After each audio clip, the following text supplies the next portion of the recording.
السلام علیکم ورحمۃ اللہ وبرکاتہ۔ آج میں آپ حضرات کے سامنے حضرت محمد صلی اللہ علیہ وآلہ وسلم کے کچھ احادیث بیان کرنا چاہتا ہوں۔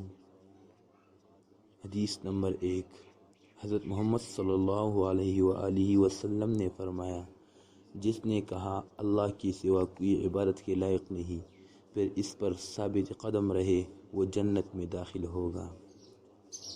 رسول اللہ صلی اللہ علیہ وآلہ وسلم نے فرمایا، 2 عمل ایسے ہوتے ہیں جن کا ثواب تولا نہیں جاتا، معاف کرنا اور انصاف کرنا۔ وہ عطا کرے تو شکر اس کا، وہ نہ دے تو ملال نہیں۔ میرے رب کے فیصلے کمال ہے، اس کے فیصلوں کو زوال نہیں۔ اللہ کسی کے ساتھ نا انصافی نہیں کرتا، وہ بس آزماتا ہے اور صبر کرنے والوں کو میٹھا پھل دیتا ہے۔ کچھ دولت پہ ناز کرتے ہیں، کچھ صورت پہ ناز کرتے ہیں، جن کے ہاتھوں میں دامن حضرت محمد صلی اللہ علیہ وآلہ وسلم ہو، وہ امتی ہونے پہ ناز کرتے ہیں۔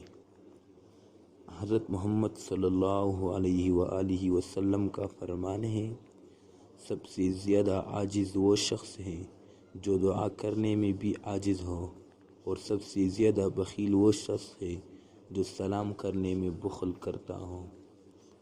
اگر تم اپنے رب پر بھروسہ رکھتے ہو تو یہ بھی جان لو کہ تمہارا رب اس بھروسے کو کبھی ٹوٹنے نہیں دے گا۔